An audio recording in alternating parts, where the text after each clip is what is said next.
رضی اللہ تعالیٰ عنہ جو تھے ان کی قسمت میں آ گیا، اور پھر وہ واقعہ آپ کو پتہ ہے کہ اسی گھر میں آپ صلی اللہ علیہ وسلم نے جا کے پہلے قیام کیا تھا۔ مدینہ منورہ کے قدیمی خاندان کون تھے؟ جو سب سے پہلا آدمی آیا وہ یمنی باشندہ تھا ثعلبہ، پھر اس کی اولاد سے 2 قبیلے جو پھوٹے وہ اوس اور خزرج تھے، یہ قبیلے تھے۔ ان سے پھر آگے کئی قبائل اور دیگر یہودی قبائل، کچھ عیسائی قبائل بھی تھے۔ یہ مدینہ منورہ ہے، ان سب کی تفصیلات جو ہے وہ میرے اسکالر بیان کریں گے، جو چھوڑ جائیں گے وہ میں آپ کی خدمت میں عرض کرتا چلوں گا۔ ناظرین کرام، آج میں اپنے مہمانوں کا تعارف کرا دوں، میری گفتگو آپ سے جاری رہے گی۔ میرے ساتھ پہلے ہمارے اقبالیات ڈاکٹر طاہر حمید تنولی، کئی کتابوں کے مصنف ہیں، ان کے ساتھ میرے مہمان پہلی مرتبہ بن رہے ہیں ڈاکٹر نعیم الدین اظہری صاحب ہیں، ان کے ساتھ نوجوان اسکالر ڈاکٹر محمد ارسلان راٹھور۔ ابتدا کر رہا ہوں ڈاکٹر طاہر حمید تنولی سے۔ جی ڈاکٹر صاحب، میرا تو ایمان جو ہے نا اس کی کیفیت اور وہ جو لذت اور کیف جب وہ میں سنتا ہوں نا کہ انہوں نے کہا کہ کم از کم ان کے نالین سے اٹھنے والی دھول مبارک جو ہوگی وہ ہماری قبروں پہ پڑے گی، وہ ہماری بھی یہی آرزو ہے۔ سبحان اللہ۔ بھائی صاحب، یہی وہ نیت ہے اور یہی وہ ہمارا عزم ہے جس کے تحت ہم آج اس کے موضوع پہ بات کر رہے ہیں۔ بھائی صاحب، جیسا آپ نے اشارہ بھی فرمایا کہ مدینہ طیبہ کے قدیمی خاندان جو ہیں یہ مدینہ طیبہ کی نسبت سے وہ مبارک خاندان ہیں جن کو وہ شرف حاصل ہے جو اس کرۂ ارض پر کسی اور خطے کے خاندان کو حاصل نہیں ہو سکتا۔ آپ دیکھیں کہ جب آپ صلی اللہ علیہ وسلم ہجرت فرما کے مدینہ تشریف لے گئے تو جس انداز سے وہاں موجود انصار نے استقبال کیا آنے والوں کا اور جتنا اِثار کیا، خود قرآن مجید نے اس کو یوں اس کی تعریف کی، وَيُؤْثِرُونَ عَلَىٰ أَنفُسِهِمْ وَلَوْ كَانَ بِهِمْ خَصَاصَةٌ، کہ یہ وہ لوگ ہیں جنہوں نے ایمان کے اندر اور مدینہ طیبہ میں اپنے قیام کے دوران آنے والے مہاجرین کے استقبال کے حوالے سے اس حد تک ایثار کیا کہ اپنی مشکلات بھی وہ بھول گئے اور اپنے اوپر آنے والی تکلیفوں کو بھی انہوں نے کسی تنگی کا باعث نہیں بنایا۔ تو یہ ایک ایسا شرف ہے اس یہاں کے خاندانوں کو، اور آپ صلی اللہ علیہ وسلم جب تشریف لے گئے تو بھائی صاحب جب ہم دیکھتے ہیں تو جو خاندان وہاں پہ آباد تھے ان میں 9 نمایاں خاندان تھے۔ اچھا، ایک حدیث مبارکہ بھی ہے، آپ صلی اللہ علیہ وسلم نے ارشاد فرمایا کہ مدینے کے جتنے گھرانے ہیں سب سے بہترین گھرانہ بنی نجار کا ہے، اس کے بعد بنی عبد الاشہل کا ہے۔ وہ رسول اللہ صلی اللہ علیہ وسلم کے نہال، آپ کے والد صاحب کے نہال۔ جی بالکل بالکل۔ اچھا، اور اس کے بعد جو ہے وہ بنی حارثہ کا ہے، اور اس کے بعد بنی ساعدہ کا ہے، اور ابو ایوب انصاری بھی نجار سے ہیں، ان کا تعلق بھی قبیلہ نجار سے، اور جب آپ تشریف لے گئے اس وقت بھی بنی نجار ہی آپ کے استقبال کے لیے باہر نکلے ہوئے تھے۔ تو یہ جب ہم دیکھتے ہیں تو یہ ایک شرف، اور آپ نے جو بعد میں ارشاد فرما دیا اس حدیث کا آخری جو حصہ ہے کہ انصار کے جتنے قبیلے ہیں، جتنے گھرانے ہیں، ساری برکتوں کا باعث ہیں۔ سارے گھرانوں کو اللہ رب العزت نے برکتوں کا حامل بنایا ہے۔ تو جب اب ہم اس کی ہسٹری کو دیکھتے ہیں غائی صاحب، تو مدینہ طیبہ کا جو آپ دیکھیں تو سام بن نوح کی جو اولاد تھی، اس کی اولاد میں سے جو لوگ یہاں پہ آئے وہاں سے بچ گئے طوفان نوح سے، اس سے آغاز ہوا، ان سے ساری آگے چلتے لوگ پھیلے۔ اچھا، اس کے بعد پھر یمن سے کچھ قبائل آئے جو یہودی قبائل تھے، پھر اس کے بعد بنی خزرج آئے، اور پھر بنی اوس آئے، اور ان کی جو نسلیں تھیں وہ پھر بتدریج آگے بڑھتے بڑھتے یہاں پہ مدینہ طیبہ کے اندر ان کی جو ہے آبادی ہم دیکھتے ہیں کہ وہ آگے خاندانوں میں ڈھلی۔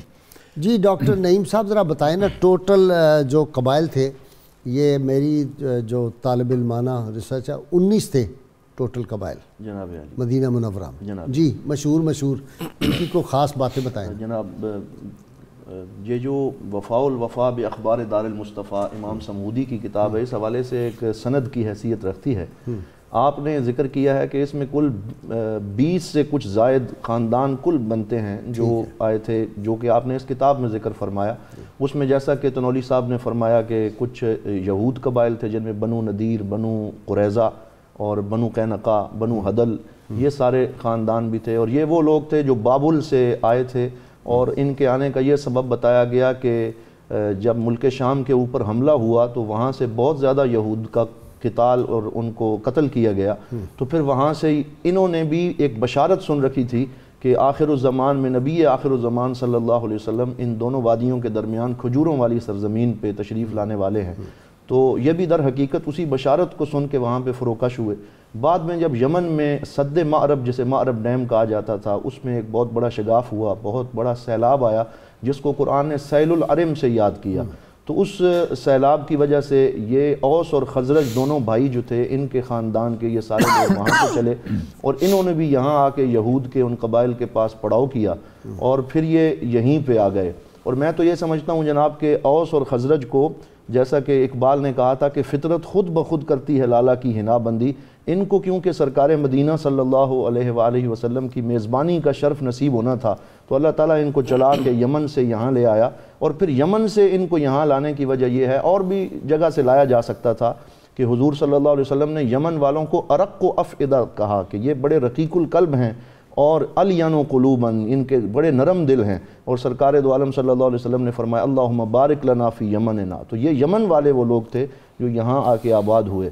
اور پھر حضور نبی رحمت صلی اللہ علیہ وسلم عاشقوں کے امام نے بھی اس سرزمین سے آنا تھا نا، وہاں سے تو خوشبو آتی تھی سرکار مدینہ صلی اللہ علیہ وسلم کو. یہ اویس کرنی کا دیس تھا جی جناب. اور پھر یہ جو اوس اور خزرج تھے، ان کو قرآن نے انصار کے نام سے یاد کیا اور فرمایا والسابقون الاولون من المہاجرین والانصار والذین اتبعوہم باحسان رضی اللہ عنہم ورضوا عنہ. اور ان کو یہ عظیم شرف نصیب ہوا. اور اس سے بڑا شرف یہ ہے کہ سرکار مدینہ صلی اللہ علیہ وسلم نے ان خاص طور پہ جو اوس اور خزرج کے جن 9 خاندانوں کا ڈاکٹر صاحب نے ذکر کیا، ان کے بارے میں سرکار نے فرمایا. اب آپ میں نے 19 کا آپ نے 20 کر دیے، تو میرا خیال ہے ان کے نام ہم بتا دیں، ہمارے ناظرین کو جناب پتہ ہونے چاہیے سارے. یہ جی اوس خزرج، بنو نجار، بنو اوف، بنو اسلم، بنو غفار، بنو معاویہ، بنو ظفر، بنو عبد الاشہل، بنو زریق، بنو عدی، بنو حرام، بنو ثقیف، بنو قینقاع، غفاری، بنو نزیر، بنو قریدہ، بنی حارث، غفاری، یہ سارے جی قبائل تھے ٹوٹل جو وہاں پہ تھے. جی جناب. اور پھر میں یہاں پہ جو یہ طبا کا آپ نے بڑا خوبصورت ایک حوالہ پیش فرمایا کہ وہ آئے اور پھر وہاں پر انہوں نے وہ گھر بنایا اور 400 علماء کے ساتھ آئے. اور پھر یہی وہ طبا ہے جس کا ذکر قرآن میں بھی آیا اہم خیر ام قوم طبا.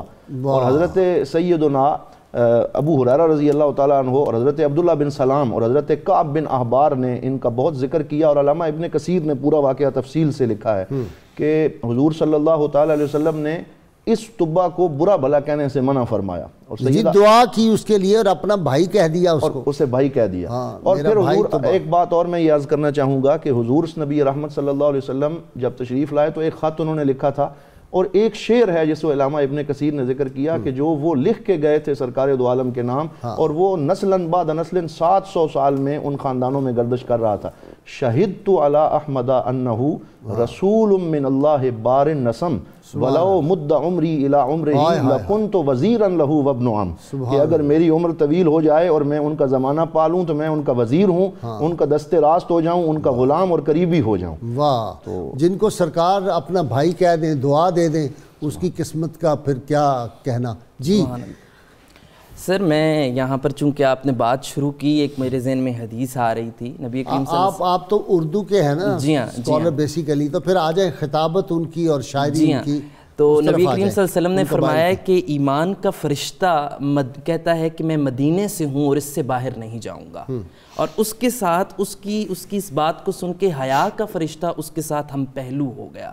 تو آج ہمیں قدیم مدینے کی تاریخ اس طرح نہیں ملتی، لیکن نبی کریم صلی اللہ علیہ وسلم کے جو ارشادات ہیں ان کی روشنی میں ہم بہت سی چیزیں متعین کر سکتے ہیں. آپ صلی اللہ علیہ وسلم نے یہ جو حدیث بتائی ہے اصل میں ایمان اور حیا کو مدینے کے ساتھ نتھی کر دی ہے.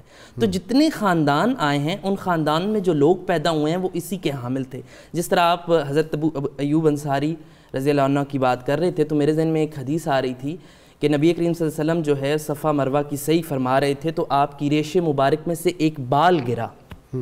وہ ابھی زمین پر نہیں پہنچا کہ حضرت ابو ایوب انصاری نے اس کو تھام لیا.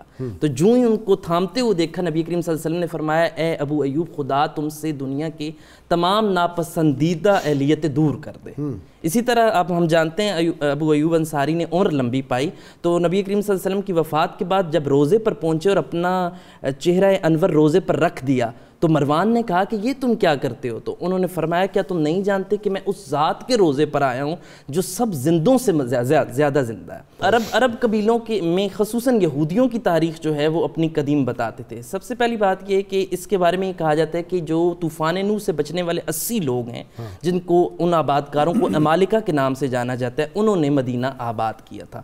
بعد میں یہودی یہ روایت بیان کرتے تھے کہ حضرت موسیٰ کے دور میں انہوں نے عمالقہ کو مارنے کے لیے بھیجا تھا اور انہوں نے کہا تھا کہ یہاں کا کوئی بندہ بچنے نہ پائے، تو جو یہودی یہاں پر آئے تھے انہوں نے سب کو مارا، لیکن عمالقہ کا جو بادشاہ تھا اس کا ایک بیٹا تھا خوبرو، اس کو بچا کر لے گئے۔ جب واپس فلسطین میں پہنچے تو پتہ چلا کہ حضرت موسیٰ کا انتقال ہو چکا ہے، لیکن وہاں کے یہودیوں نے دیکھا کہ تم کو حکم دیا گیا تھا کہ سب کو مار دو، اب چونکہ تم ایک آدمی کو زندہ لے آئے ہو تو لہٰذا تم نے روح گردانی کی ہے، تو اس کے عذاب کے طور پر ان کو فلسطین سے نکال دیا گیا۔ تو اولین روایت یہ ہے کہ وہ یہودی وہ جو وہاں سے در بدر ہوئے وہ آ کر یہاں پر ٹھہرے، اگرچہ اس کی کوئی زیادہ سند نہیں ہے۔ دوسری روایت یہ بیان کی جاتی ہے جو ڈاکٹر صاحب نے بیان کی ہے کہ بابل میں جو بخت نصر کے حوالے سے اس زمانے میں اس نے یہودیوں کو مارا ہے، اور اس زمانے میں یہودی تتر بتر ہو کر نکلے ہیں، کچھ اس میں سے یثرب آئے ہیں، کچھ وادی القرا آئے ہیں۔ سب سے مستند روایت یہ ہے، یہ دونوں روایتیں غصب جو ہیں وہ قبل مسیح کی ہیں۔ سب سے مستند روایت یہ ہے کہ جب فلسطین میں رومیوں نے یہودیوں کو 80 عیسوی میں نکالا ہے اور 132 عیسوی میں ان سے ساری زمینیں لے لی گئی ہیں، تو اس وقت اصل میں 4 قبائل آئے ہیں جن میں بنو قریظہ ہیں، بنو نذیر ہیں، بنو قینقاع ہیں اور بنو بہادر ہیں۔ تو یہ قبائل یہاں پر آ کر آباد ہوئے۔ اس کے تقریباً 1.25 صدی بعد جو یمن میں سیلاب آیا جس کا ذکر ہوا سیل العرم کے نام سے، اس سیلاب میں بنیادی طور پہ 250 عیسوی کا زمانہ بنتا ہے، تو وہاں سے قبائل نکلے ہیں جس میں سے 2 بہت اہم تھے، ہمیر اور کہلان۔ تو کہلان جو تھے وہ یہاں پر آ کر آباد ہوئے ہیں، ان کی ایک شاخ تھی ازد، اس میں سے اصل میں بنو سالبہ کی جو اولاد ہے وہ اوس اور خزرج ہیں، اور جیسا کہ ہم جانتے ہیں آپ نے بیان کہ خزرج ہی جو ہے اس میں سے اس کے قبیلوں میں سے ہی حضرت ابو ایوب انصاری ہیں۔ تو یہ جو بڑے لوگ اصل میں پیدا ہونے تھے اس کی پہلے سے تیاری ہو رہی تھی۔ اچھا جی ڈاکٹر صاحب، اس میں ایک بہت دلچسپ بات ہے، جب آپ صلی اللہ علیہ وسلم وہاں تشریف لے گئے اور سب لوگ آ رہے تھے آپ سے ملنے کے لیے، تو حضرت ابو ایوب انصاری نے اپنے خادم حضرت ابو یعلا کو، یا ابو لیلا ہیں، ان کو بھیجا کہ یہ خط لے جاؤ اور حضور صلی اللہ علیہ وسلم کی بارگاہ میں پیش کرو جو طبہ حمیری کا تھا۔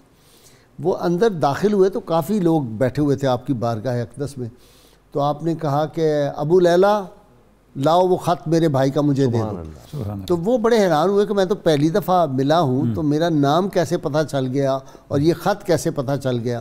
تو اس میں کئی ہمارے عقائد کے معاملات بھی حل ہو جاتے ہیں۔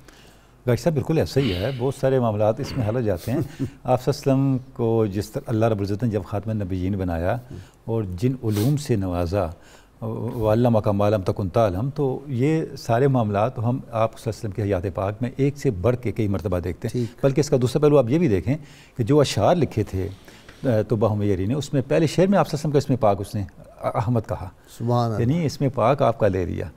تو آپ کا تعارف بھی پہلی لوگوں میں موجود تھا، جب پہلوں میں موجود تھا تو آپ کو پہلوں کو پتہ ہونا تو بدرجہ اولا بنتا ہے بلا شبہ۔ تو غازی صاحب جیسے ہم ذکر کر رہے ہیں ان قدیم قبائل کا، تو یہ اوس اور خزرج کے بعد ہم دیکھتے ہیں کہ جتنے بھی گہرانے آئے، جیسے بھی آپ نے بھی نام لیا، یہ سارے گہرانے پرائمریلی اوس اور خزرج ہی کی ذیلی شاخوں کے طور پہ آئے۔ صحیح ٹھیک ہے۔ اچھا، اور اس میں بعض خاندان اتنے اہم تھے کہ اگر آپ میثاق مدینہ کو دیکھیں تو اس میں آپ صلی اللہ علیہ وسلم نے جب یہود کے حقوق کا ذکر کیا تو کم و بیش 15-16 قبائل کے نام تک بیان کیے، بنو عوف کا یہ ہے، بنو حارث کا وغیرہ وغیرہ، یعنی ان کا ظاہر اتنا انفلوئنس تھا کہ ان کا آپ صلی اللہ علیہ وسلم نے ذکر فرمایا۔ دیکھیں یہودی اس زمانے میں بھی کیسے شیطان صفت تھے کہ یہ جو کچھ ان کو لڑاتے کرتے تو تھے ہی تھے، یہ ان کو امیین کہتے تھے، سب کو ان پڑھ کہتے تھے، اور خود اپنے آپ کو، یعنی جو ان میں ہے نا غرور اور کبر، یہ اس وقت سے ہی چلا آ رہا ہے۔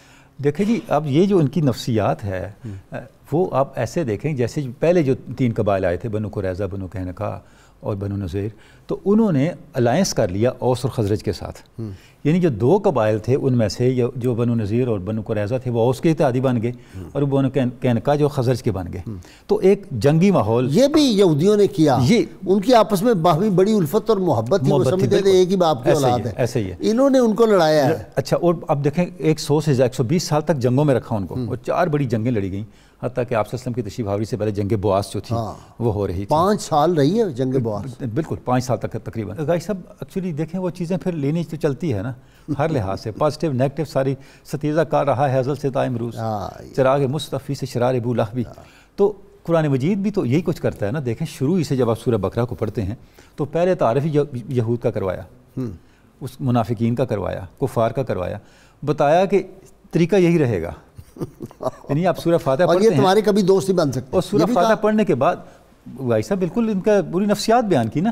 سورہ فاتحہ کے بعد سورہ بقرہ میں پہلا ذکر کیوں ان کا ہوا کہ ملت اسلامیہ کو جس طرح سے قرون اولیٰ میں صدر اول میں مخالفین کا جن حالات کا سامنا کرنا پڑا, اب وہی حالات آگے چلتے رہیں گے اور ان کو اس طرح سے آپ نے فیس کرنا ہے. ڈاکٹر صاحب مجھے لگتا ہے کہ یہ اس لیے آج یہ قدرت نے یہ موضوع آج رکھا ہے, یہ سمجھ آ جائے کہ اس وقت بھی جو صورتحال ہے مسلمان ممالک کے درمیان, ان کو جو لڑا رہا ہے پیچھے خفیہ ہاتھ, وہ سوچنا چاہیے پھر. بھائی صاحب بالکل اس میں یہی ہے. اور اس میں یہ وہی بالکل جو وہ جو تھے نا 2 قبائل بڑے, یہ وہی اوس اور خزرج کو جو لڑا رہے تھے آج بھی وہی لڑا رہے ہیں. آج بھی ہمیں مواخات کی ضرورت ہے ملت اسلامیہ کو, اور ہر طرح کی مواخات کی ضرورت ہے. یعنی سیاسی مواخات کی ضرورت ہے, معاشی مواخات کی ضرورت ہے, اسٹریٹجک مواخات کی ضرورت ہے, تاکہ ملت اسلامی جست واحد بن کے اپنے مفادات کا, اپنے مستقبل کا اور اپنے حالات کا تحفظ کر سکے. اچھا جی, ان میں صلاحیتیں بڑھی تھیں ان لوگوں میں, یہ بھی ایک پہلو تھا. غائی صاحب بلا شبہ ہر لحاظ سے آپ دیکھیں, خطابت, فصاحت, شاعری, ادب, بلکہ ادبی میلہ وہاں پہ یہ منعقد کیا کرتے تھے. بنو قینقاع مشاعرے اور ادبی میلے زبردست کرتے تھے. اب بڑے لٹریری لوگ, درسگاہیں موجود تھیں, وہاں ادارے موجود تھے. اب جب آپ صلی اللہ علیہ وسلم تشریف لے گئے تو مدینہ طیبہ کے اندر آخر ایک ایسی بیک گراؤنڈ تھی نا کہ کم و بیش 25 کے قریب مساجد جن میں درسگاہیں تک موجود تھیں آپ صلی اللہ علیہ وسلم کے زمانے میں قائم ہو گئیں. اور بلکہ آپ یہ دیکھیں کہ آپ صلی اللہ علیہ وسلم کی ہجرت سے پہلے اسد بن زرارہ نے وہاں پہ مسجد اپنا نماز جمعہ شروع کروا دی, اپنے ادارے اس مسجد کے اندر درسگاہ قائم کر دی. جب آپ تشریف لے گئے تو یہ سارے اہتمامات ہو چکے تھے. یعنی یہ وہ سارا کلچر تھا, ان لوگوں کی وہ سویلائزیشنل رچنس تھی جو اسلام کے لیے آ کے ایک انسٹرومنٹ بن گئی اسلام کے پیغام کو سوسائٹی میں بڑے مؤثر طریقے سے آ کے لے کے جانے کے لیے. تو ظاہر ہے وہ جتنی چیزیں تھیں, جتنا وہ ان کے میرٹس تھے, کلچرل میرٹس تھے, ان کی سوشل میرٹس تھے, سوشل اسٹرینتھ جتنی بھی تھی, وہ ساری کی ساری آ گیا کہ اسلام میڈیکل بھی اس وقت بہت اوپر تھی. یہی وجہ تھی حضرت رفیدہ ان کا نام تھا, یہ رفیزہ اور قیبہ 2 یہ تھیں, یہ بہت بڑی ماہر فزیشین تھیں دونوں, اور صحابہ اکرام کا علاج کرتی تھی. حضرت سعد انصاری کی یہ بیٹیاں تھیں. یعنی اس دور میں بھی لوگ یہ کوئی جاہل نہیں تھے, بڑے زبردست وہ لوگ تھے مدینہ میں. اچھا جی, آپ کی طرف آ جاتا ہوں جی. وہ ثقیفہ بنی سعدہ جو تھا یہ ڈبل سٹوری تھا, اور بڑا یعنی وہ کیا فارم ہاؤس تھا, اور پارلیمنٹ کا کام دے رہا تھا اس وقت بھی. اس لیے حسان بن ثابت کے یہ اجداد کا تھا نا, تو وہ فخر کیا کرتے تھے کہ میں وہ ہوں, تم جانتے نہیں میں کون ہوں. ثقیفہ بنی سعدہ جن کا تھا میرے اجداد کا تھا, تمہارے فیصلے وہاں ہوتے تھے, پارلیمنٹ وہاں بیٹھتی تھی, اور آپ صلی اللہ علیہ وسلم بھی وہاں تشریف لے جایا کرتے تھے بہت اکثر. جی بالکل. اور یہ جتنے انصار تھے, ہم ان 2 گروہوں کو دیکھتے ہیں. ایک طرف اوس اور خزرج کے یہ سارے قبائل ہیں, دوسری طرف یہود کے قبائل ہیں. اور جیسا کہ آپ نے فرمایا, یہود پہ جو صفت غالب نظر آتی ہے وہ یہی ہے کہ وہ غدر کبیر کے مرتکب ہوتے ہیں, ہائی ٹریزن ہے, اور وہ بہت زیادہ جو موقع انہیں ملتا ہے سب سے پہلے بنو قینقاع وہ غدر کرتے ہیں, اور حضور صلی اللہ علیہ وسلم ان کو دیس نکالا دیتے ہیں. یہ انقاع ہے. اور جیسا کہ اقبال نے کہا کہ آج بھی فرنگ کی رگے جاں پنجہ یہود میں ہے, اور یہ بالکل وہی سینیریو آج بھی ہم دیکھ رہے ہیں. اور دوسری طرف جو انصار ہیں ان کے بارے میں قرآن کیا خوبصورت منظر کشی کرتا ہے کہ والذین تبوؤا الدار والایمان یحبون من ہاجر الیہم ولا یجدون فی صدورہم حاجۃ مما اوتوا ویؤثرون علی انفسہم ولو کان بہم خصاصہ. ایثار ان کے اندر ہے, ایمان ان کے اندر ہے, وفا ان کے اندر ہے, خدمت کا جذبہ ان کے اندر سرایت کر چکا ہے. اور غازی صاحب میں عرض کروں گا کہ جب ہم آج بھی جاتے ہیں تو ریاض الجنہ میں ایک حدیث پاک آج کے اس دور میں بھی وہاں سونے کے پانی سے لکھ کے سامنے چمک رہی ہے کہ حضور نبی رحمت صلی اللہ علیہ وسلم نے فرمایا انہی خاندانوں کے بارے میں, ان الایمان لتعرض الی المدینۃ کما یعرض الحیۃ الی جوہرہا, کہ ایمان ایسے مدینے میں پناہ لیتا ہے کہ جس طرح اگر سانپ کو پناہ لینی پڑے تو وہ اپنی بل کی طرف جاتا ہے، تو اسی طرح جو ایمان ہے جب بھی اسے خطرہ محسوس ہوگا وہ مدینے میں پناہ لے گا۔ تو یہ اور صاحبان ایمان کی نشانی یہ ہے کہ میں مدینے کی جانب نہ کیسے کھنچوں، سبحان اللہ، وہ کھنچ کے آتے ہیں۔ اور انصار کی جو وفا ہے ان خاندانوں کی حضور صلی اللہ علیہ وسلم کے ساتھ، بنو نجار کی بچیوں کا ایک شعر تو مشہور ہو گیا، طلع البدر علینا، لیکن ایک شعر جو انہوں نے کہا وہ کمال ہے، وہ کہتی ہیں کہ نحن جوار من بن النجار یا حبذا محمد من جاری، کہ حضور صلی اللہ علیہ وسلم ہمارے پڑوس میں آ گئے۔ پھر ہر موقع پہ جیسا کہ غزوہ بدر کے موقع پہ سرکار سب کی رائے سننے کے بعد ان کی رائے سننا چاہتے ہیں۔ اشیروا علی ایھا الناس، مقداد اور حضرت سعد ابن معاذ رضی اللہ تعالیٰ عنہ، مقداد اور یہ عرض کی ہے ہادی عالم نہیں ہے قوم موسیٰ کی طرح کہہ دینے والے ہم، نبی کا حکم ہو تو پھان جائیں ہم سمندر میں اور جہاں کو زیر کر دیں نعرائے اللہ اکبر میں۔ عبداللہ بن مسعود کہتے تھے میری ساری فقہ کا حدیث کا علم مجھ سے لے لو اور وہ فقرہ مقداد یار وہ دے دو جو تم نے اس دن کہا تھا۔ اور حضور ان خاندانوں کو سرکار نے جو سند اور ڈگری اور سند امتیاز عطا فرمائی، وہ غزوہ حنین کا وہ موقع ہے کہ جب وہ غنائم تقسیم ہوئے ہیں اور کچھ جوان اپنے دل میں کچھ محسوس کرتے ہیں، سرکار ان کو جمع کر کے فرماتے ہیں یا معشر الانصار اما ترضون ان یذهب الناس بالبعیر والغنائم وانتم تذهبون برسول اللہ الی رحالکم، کہ کیا تم اس پر راضی نہیں ہو کہ یہ جو ہے وہ جانور اور مویشی یہ لے جائیں اور تم اللہ کا رسول اپنے ساتھ لے کے مدینہ چلے۔ اور پھر حضور صلی اللہ علیہ وسلم نے یہ فرمایا کہ لو کنت، یعنی اگر لولا الہجرت، اگر ہجرت نہ ہوتی لکنت امرأ من الانصار، تو میں ان انصار کا ایک فرد ہوتا۔ میرا ایک شعر ہے نعت کا، بڑی سادہ سی لکھی تھی، نہ عزت نہ شہرت نہ زر چاہیے مجھے آپ کا سنگ در چاہیے، وہی بس وہ مل گیا ان کو، جی اس طرف آ جاتے ہیں۔ ابھی ادبی حوالے سے بات ہو رہی ہے تو مدینہ عرب کا وہ شہر رہا ہے جس کے 100 سے زائد نام رہے ہیں، 100 سے زائد نام کا ہونا ہی اس کی فضیلت کو ثابت کرتا ہے۔ جس طرح نبی کریم صلی اللہ علیہ وسلم نے فرمایا کہ مدینہ کے ساتھ فریب کرنے والا ایسے ضائع ہوگا جس طرح پانی میں نمک گھل جاتا ہے۔ نبی ابھی آپ امی کی بات کر رہے تھے غازی صاحب، جس طرح یہودی جو ہیں باقی عربوں کو امی کہتے تھے اور ان کی خطابت کے حوالے سے، تو ان کے امی ہونا یہ جو ہے اس کے حوالے سے تو قرآن میں بھی آیت آتی ہے کہ وہ عربوں کا مال کھانے کو اپنے لیے جائز سمجھتے تھے، ایک تو امی۔ دوسری خطابت کی بات، ایک واقعہ ہے ان کے شاعر کا نسیج کا، بھی میرے ذہن میں آ رہا تھا، جو بعد میں عائشہ کے نام سے مشہور ہو گیا، کہ زور خطابت کیا تھا کہ نسیج کے بارے میں کہا جاتا ہے کہ وہ صحرا کے اندر گیا اور وہاں پر ایک جا کر خاندان کو ملا، اس کے قریب سے گزر رہا تھا۔ اب خاندان غریب تھا اور ان کے گھر میں کئی بیٹیاں تھیں کہ جن کا بیاہ نہیں ہو رہا تھا، تو اس نے جا کر اس خاندان کو جب پتہ چلا کہ نسیج یہاں سے گزر رہا ہے تو اس نے بکری حلال کی اور جو بھی ہے نسیج کو کھلایا، اور جب شراب پلائی اور جب وہ پورا نشے میں آ گیا تو اس نسیج نے پوچھا کہ تمہارے لیے کیا مصیبت ہے، تو ان لڑکیوں کی ماں نے جو ہے وہ بتانا شروع کیا کہ میری بیٹیاں ہیں اور ان کی شادی نہیں ہو رہی۔ تو کہتے ہیں کہ اس وقت اس کا جوش خطابت یہ تھا کہ اس نے قصیدہ کہا اور اپنے گھوڑے پہ بیٹھا اور گھوڑے کو نکال کے مدینے میں جا کر دم لیا، اور وہ قصیدہ جب اس نے لوگوں کے سامنے پڑھا تو اس جوش خطابت کی وجہ سے 5 بڑے اعلیٰ قسم کے قبیلوں کے لڑکے جو ہیں وہ ایک دن میں ادھر جا کے پہنچے اور جا کے ان سے شادی کی۔ ہمارے ساتھ کالر ہیں جی، السلام علیکم۔ وعلیکم السلام جی ڈاکٹر صاحب، مرالی والا گجرانوالہ سے جی فرمائیں سوال۔ سر میں نے پوچھنا تھا، یہ جو یمنی بادشاہ ہے یہ حضرت عیسیٰ علیہ السلام سے کتنی دیر پہلے یہاں مدینہ شریف میں آیا؟ ٹھیک ہے جی، ٹھیک ہے جی، نیکسٹ جی اسلم صاحب۔ ہاں جی سر، اللہ تعالیٰ آپ کو صحت دے جی۔ یہ طبع جو ہے نبی پاک صلی اللہ علیہ وسلم کی ولادت سے پہلے کب آیا تھا؟ ٹھیک ہے جی، بتا 1000 سال پہلے۔ جی نیکسٹ جی، جی عبدالرؤف صاحب فرمائیں۔ السلام علیکم قبلہ غازی صاحب۔ جی وعلیکم السلام۔ میں نے آپ سے سوال یہ کرنا تھا کہ میں نے سنا ہے کہ درود پڑھنا سنت ہے اور سننا فرض ہے۔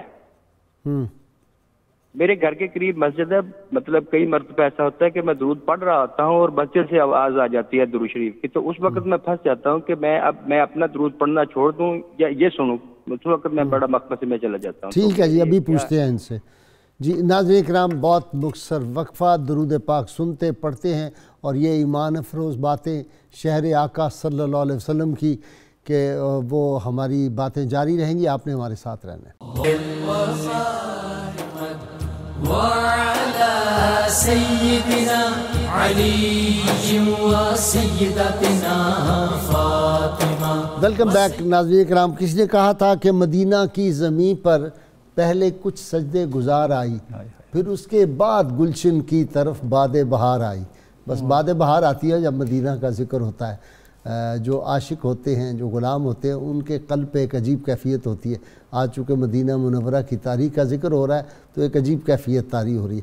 جی آپ سوالوں کے جواب جو انہوں نے پوچھا، ایک تو آپ فرمائیں کہ ڈاکٹر صاحب آپ بتا دیں کہ حضرت عیسیٰ علیہ السلام سے پہلے طبہ ہمجری آئے کتنا برس پہلے؟ جی تقریباً ان سے پہلے آپ دیکھیں تو 250-300 سال بنتے ہیں. اچھا جی ڈاکٹر نعیم صاحب، وہ کہتے ہیں درود پاک مسجد میں پڑھ رہے ہوتے ہیں تو میں بھی پڑھ رہا ہوتا ہوں، بتائیں میں روک دوں اس کو سنوں یا اپنا بھی پڑھتا رہوں؟ جی ہاں، وہ اپنی حاضری جو سرکار کی بارگاہ میں پیش کر رہے ہیں اسے جاری و ساری رکھیں. اور قرآن پاک کے بارے میں یہ حکم ہے کہ وَإِذَا قُرِئَ الْقُرْآنُ فَاسْتَمِعُوا لَهُ وَأَنصِتُوا، لیکن درود تو پوری کائنات ہر وقت پڑھ رہی ہے تو انہیں یہ وظیفہ جاری رکھنا چاہیے. ٹھیک ہے. اچھا جی یہ فرمائیں کہ وہ جو سارے قبائل تھے اور ان کی جنگیں اور وہ تو سارا، جب آپ صلی اللہ علیہ وسلم تشریف لے گئے تو یہ کون کون بدبخت تھے جو حسد کی وجہ سے پہچانتے بھی تھے لیکن حسد کی وجہ سے نہیں دائرہ اسلام میں آ سکے؟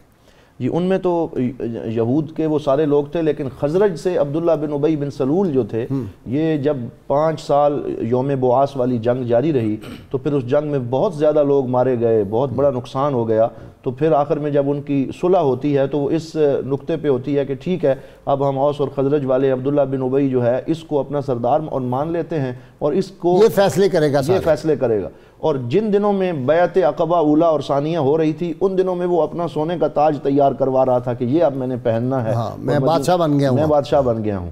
اور پھر وہ بنو نذیر اور بنو قریظہ کے ساتھ بڑے معاہدے کر رہا تھا، لیکن جب سرکار مدینہ صلی اللہ علیہ وسلم تشریف لائے اس کے سارے خواب چکنا چور ہوئے. اسی وجہ سے وہ پھر دشمنی میں آگے بڑھتا ہی چلا گیا اور بہت سارے منافق اس کے ساتھ تھے جن کو نامینیٹ کر کے پھر مسجد نبوی سے نکالا گیا تھا. لیکن قسام ازل کے بھی اب معاملات اپنے ہیں. اسی کا بیٹا عبداللہ جو ہے وہ غلام مصطفیٰ صلی اللہ علیہ وسلم بن گئے اور اپنے باپ کے سر پہ تلوار رکھ کے کہتا ہے کہ کہو تم ذلیل ہو اور رسول اللہ صلی اللہ علیہ وسلم صاحب عزت. جی بالکل یہ بڑا ایمان افروز واقعہ ہے. بالکل دیکھیں. اچھا جو قبیلہ خزرج ہے غازی صاحب، یہ آپ نے بڑا اچھا اس کا پہلو بیان کر دیا. ہم دیکھتے ہیں کہ یہ اللہ کی عجیب شان ہے کہ اسی قبیلے سے ایسے ایسے لوگ بھی پیدا ہوئے جنہوں نے اسلام کو بڑی تقویت دی. یعنی بیعت عقبہ اولیٰ اور بیعت عقبہ ثانیہ کا ذکر ہوا. پہلی بیعت کے اندر جو لوگ تھے اس میں سے بھی لوگ دوسری بیعت کے دوران بھی آئے.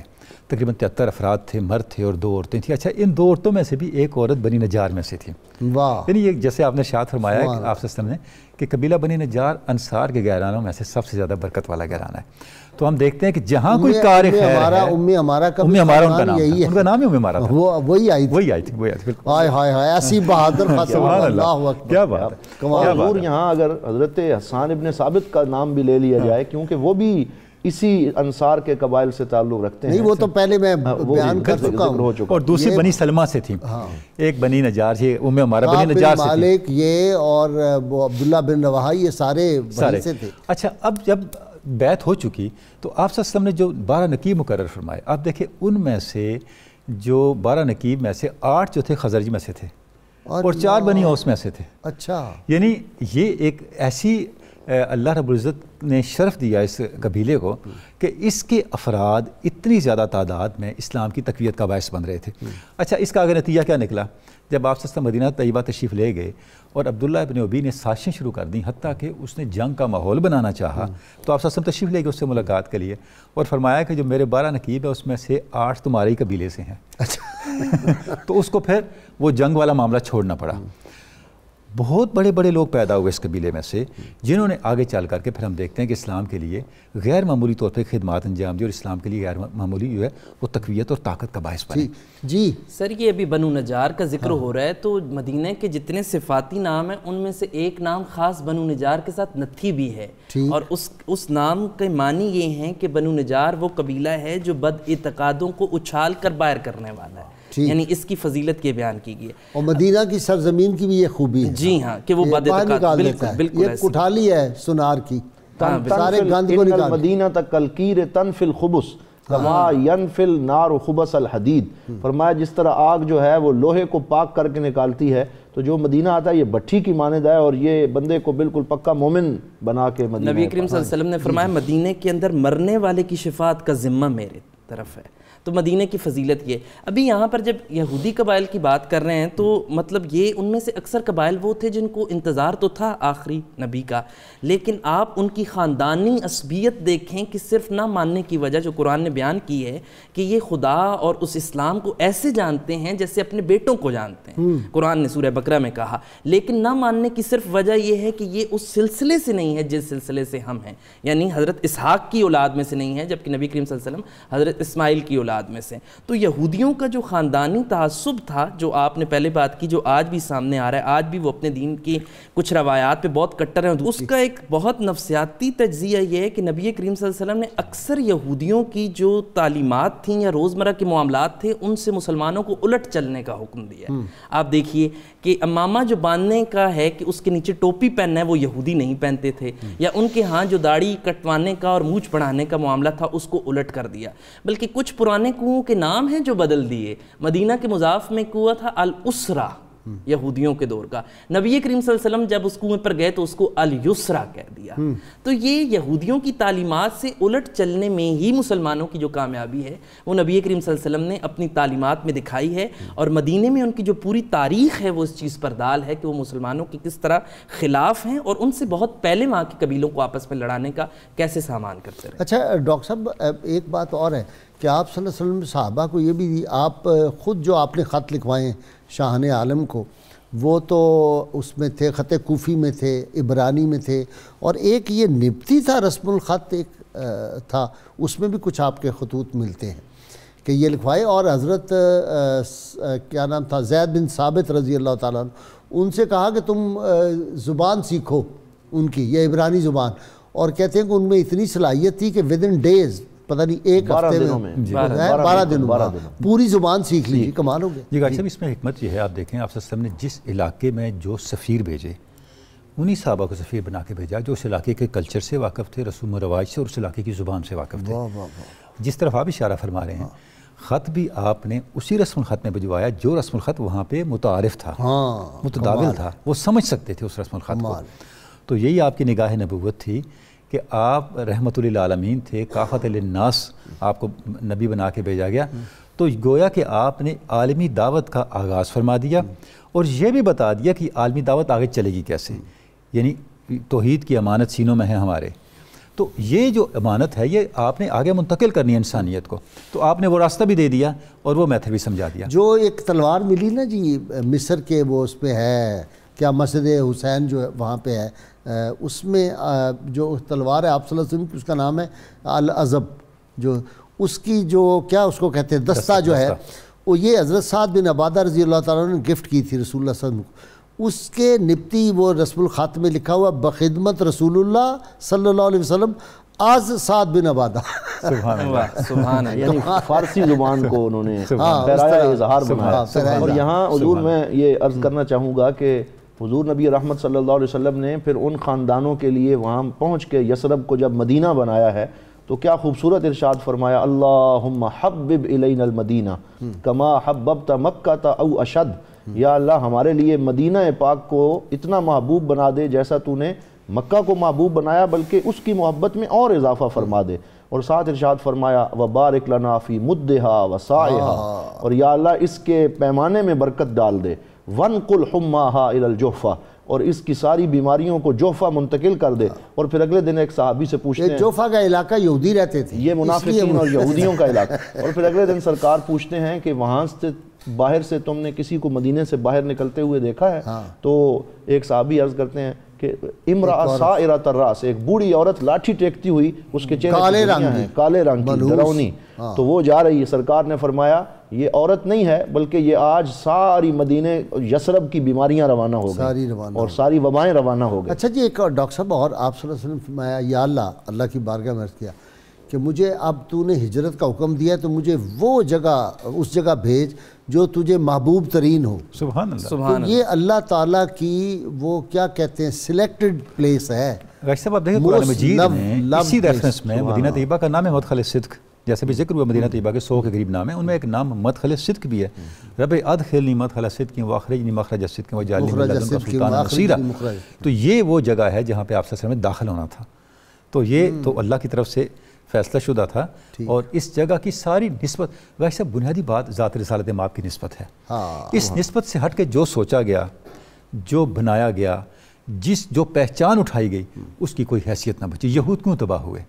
انہوں نے یہاں قیام تو ان کے اجداد نے حضور کی نسبت سے کیا تھا، لیکن جب ان کی نسل آئی تو انہوں نے اپنے پسند ناپسند کا فیصلہ حضور کی نسبت کے بجائے اپنی عصبیت پہ کرنا چاہا. اس سے تباہی کا آغاز ہو گیا. تو اصل چیز تو حضور کی نسبت ہے جس نے انصار کو کہاں سے کہاں پہنچا دیا. آپ نے ارشاد فرمایا انصار وہ لوگ ہیں، اہل مدینہ وہ لوگ ہیں جن کے ایمان کا یہ عالم ہے، دجال ان پہ کبھی غالب نہیں آ سکے گا. کتنی بڑی بات ہے. تو یہ ساری کی ساری برکت کہاں سے آ رہی ہے؟ یہ حضور کی نسبت کی وجہ سے آ رہی ہے. آپ نے فرمایا شہید ہونا بڑا شرف ہے، لیکن میں دفن ہونے کے لیے مدینہ ہی کو پسند کروں گا. اور جس کسی میں یہ کیا ہے استطاعت ہو کہ وہ مدینہ میں مرے تو پھر مدینہ ہی میں مرے. مدینہ میں مرنے والوں اور مدینہ میں دفن ہونے والوں کے لیے میری شفاعت ہے، میری گواہی ہے قیامت کے دن. اب دیکھیں بات گھوم پھر کے کہاں آ جاتی ہے؟ مدینہ میں نہیں آتی. 92 کا اس لحاظ سے بڑا ایک تعلق ہے. بات مدینہ پہ نہیں آتی، بات مدینہ تو نبی پہ آتی. ہم ذکر کر رہے ہیں مدینہ کے گہرانوں کا. اچھا جب انصار وہاں کے بعد مہاجرین وہاں چلے گئے، پھر مہاجرین کے نام سے بھی وہاں گہرانے بنے.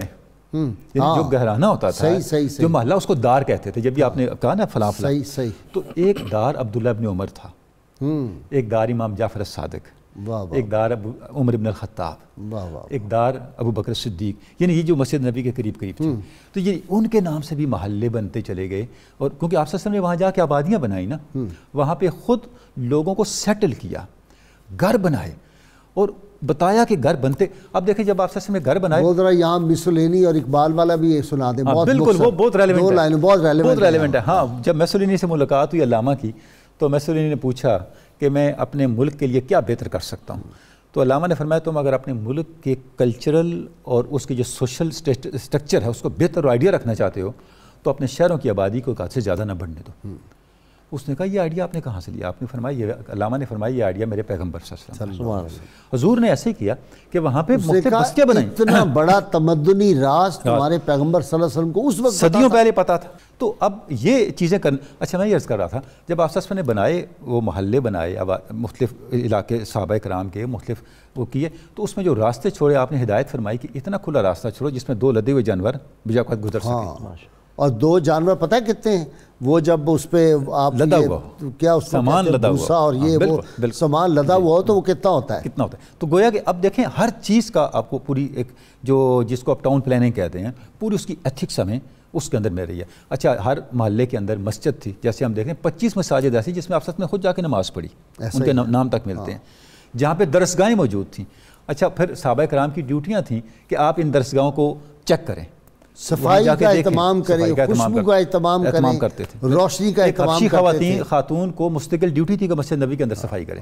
جب اس کا انتقال ہوا تو آپ صلی اللہ علیہ وسلم اس کے انتقال پہ خصوصی تقریب اس کے لیے کی، اس کو منع فرمایا. ایک نے وہ جو تھوک دیا تھا تو آپ نے کہا یہ نہیں کرنا، یعنی صفائی کا. اب مسجدوں کے الا ماشاءاللہ وہاں ذرا جا کے دکھائیں آپ مسجد کے غسل خانے میں. اور جناب یہاں پہ اگر کانسٹیٹیوشن اور آئین کے حوالے سے اتنا ہو جائے بات کہ آج یورپ کو بڑا دعویٰ ہے کہ ہم نے میگنا کارٹا سے جو ہے وہ آئین ہم نے دیا ہے. ڈاکٹر حمید اللہ جو ہے انہوں نے لکھا ہے کہ the first written constitution in the world وہ میثاق مدینہ ہے، اور اس میں ان خاندانوں کو جس طریقے سے جوڑا گیا ہے تو یہ بھی ایک حضور نبی رحمت صلی اللہ تعالی علیہ وسلم کی سیاسی بصیرت. اس پہ ڈاکٹر تنولی کی بہت ریسرچ ہے جی، دھواندار قسم کی. ہم نے اس پہ 2-3 پروگرام بھی کیے ہیں first return constitution of the world پہ.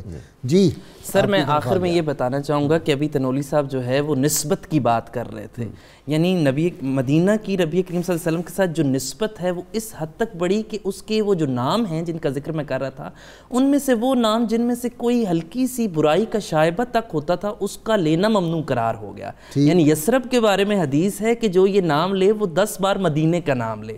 اس کی وجہ کیا ہے کہ اس کے نام کے معنی 2 معنی بیان کیے جاتے ہیں سرب، ایک فساد اور ایک وبا. تو یہ دونوں جو اصل میں یہ جو شائبہ ہے یہ اس نسبت سے دور کیا گیا.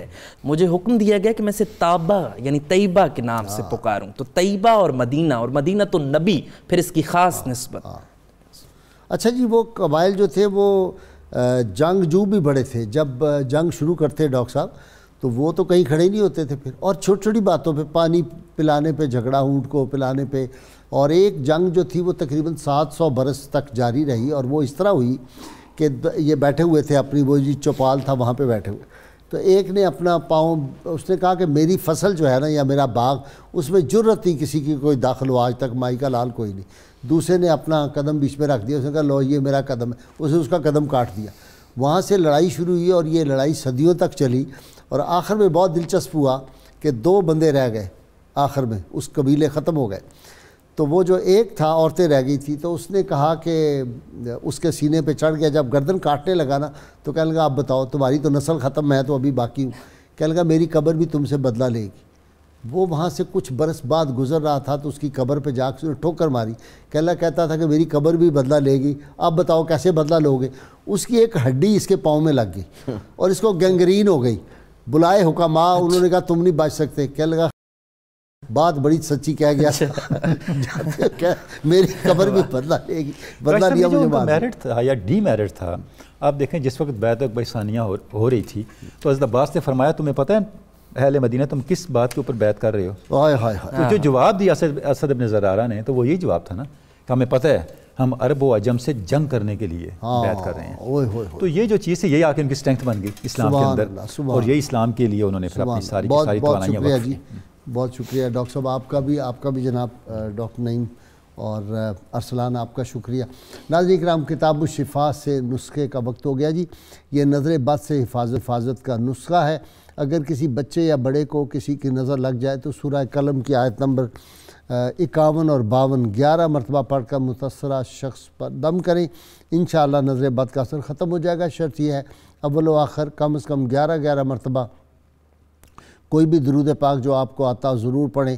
حضرت امام حسن عسکری علیہ السلام فرماتے ہیں جو شخص دنیا میں اپنے مومن بھائیوں کے ساتھ تواضع اور انکساری کے ساتھ پیش آئے گا, خدا کے نزدیک اس کا شمار صدیقین اور صلحاء میں ہوتا ہے. ناظرین کا آج کے روزنامہ میں مدینہ منورہ کے قدیمی خاندانوں کے حوالے سے بہت زبردست مضمون ہے. ہمارا یہ جو پروگرام ہوتا ہے یوٹیوب چینل پر بھی اپلوڈ ہو جاتا ہے, اس کو بھی ضرور دیکھا کریں. بک آف دی ڈے جی یہ ہے سیرت حضرت حمزہ بن عبد المطلب. علامہ سید سجاد حیدر شاہ نے لکھا ہے, صبح 9 پبلیکیشن حافظ آباد نے اس کو چھاپا. یہ ہمارے دوست تھے اور بہت بڑے خطیب العصر جو صاحبزادہ شبیر حسین شاہ حافظ آبادی جو تھے, یہ ان کے بھتیجے, مجھے کسی نے بتایا, ان کی کتاب ہے بہت زبردست.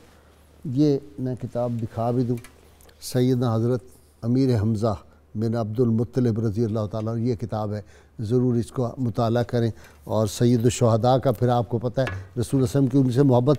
ناظرین کرام, اللہ کریم سے دعا ہے اللہ تعالیٰ ہمیں حضور رحمت کونین صلی اللہ علیہ وآلہ وسلم کی غیر مشروط محبت لامحدود فضائل نصیب فرمائے.